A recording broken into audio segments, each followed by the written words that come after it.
They said she was mute, completely silent. She doesn't talk to anyone, my in-laws warned, before jetting off to Hawaii.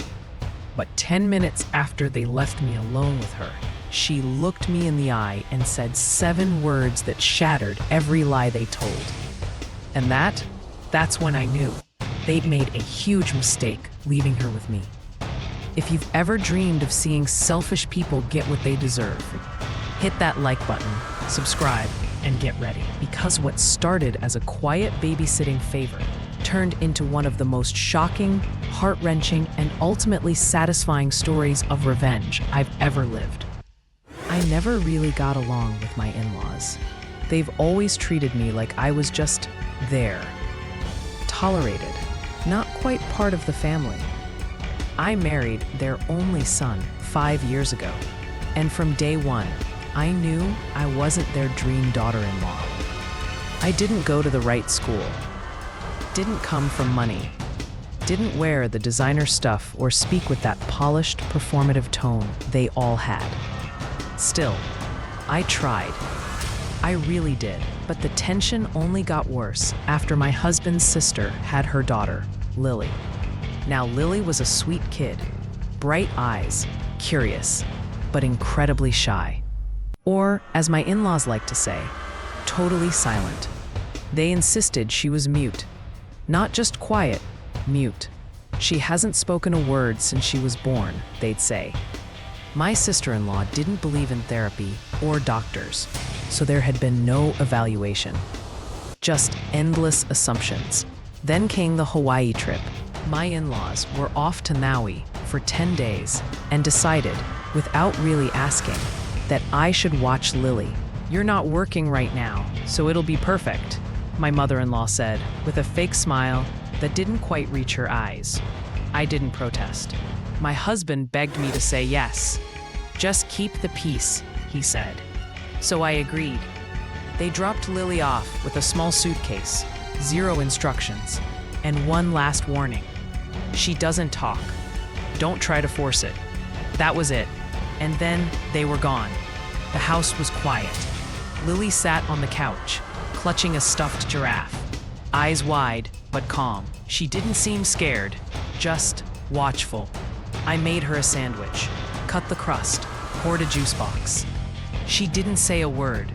But then, and I remember this moment like it happened in slow motion, I sat beside her and said softly, "It's okay if you don't want to talk.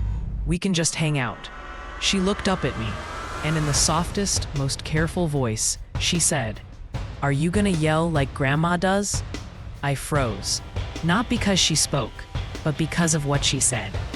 7 words, and each one sliced through years of fake smiles and polished lies. "No, sweetie," I said gently. "No one's going to yell." That was the moment everything shifted. Lily wasn't mute. She was scared. Over the next few days, she spoke more and more, whispered at first, then full sentences. She told me about things her mom and grandparents said when they thought she wasn't listening. She told me about being locked in her room for being difficult, about how her mom told her, "If you talk to strangers, they'll take you away." It wasn't just neglect, it was fear-based silence. I started recording everything. Just audio at first, then video. I documented every little conversation, every moment she opened up, because I knew, deep down, that they'd never believe me. By day 4, she was laughing, singing, full-blown sentences. I sent a short video to my husband, just her humming along to a cartoon. His response, "What the hell? Is that Lily? She's..." He was stunned, confused, and also a little scared, because he knew his family was about to be exposed. When my in-laws returned from their trip, tanned and smug, they barely glanced at Lily. "Any trouble?" my mother-in-law asked with a smirk. I pulled out my phone, hit play. Lily's voice filled the room. "Are you gonna yell like Grandma does?" The smirk vanished. "What is this? What are you doing?" I looked her dead in the eyes. "She's not mute. She never was. She was just scared of you. Chaos. They denied everything, accused me of coaching her, faking it, manipulating the situation. But I had the recordings, the timestamps, the gradual progression of a scared little girl finding her voice in a safe place. We called a child psychologist. Lily was evaluated. And guess what? She was perfectly neurotypical, just traumatized. My husband and I contacted CPS. He confronted his sister, furious. She cried, begged, denied, but it was too late. The psychologist backed everything. So did Lily, now that she had a voice. Custody was reviewed. Lily now stays with us most of the week. She has therapy. She has books. She has peace. And my in-laws, they've been cut off. No more visits. No more lies. They still claim I turned Lily against them. But you know what? I didn't turn her against them. They did that all by themselves. Watching Lily run through our living room, laughing out loud, singing her favorite song. That's the payoff. That's the revenge.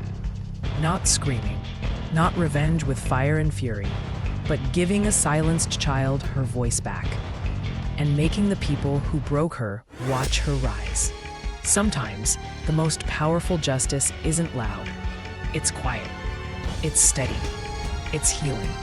Because when you've been ignored, dismissed, or abused, becoming whole again is the best revenge of all. If this story moved you even a little, hit that like button and drop a comment below.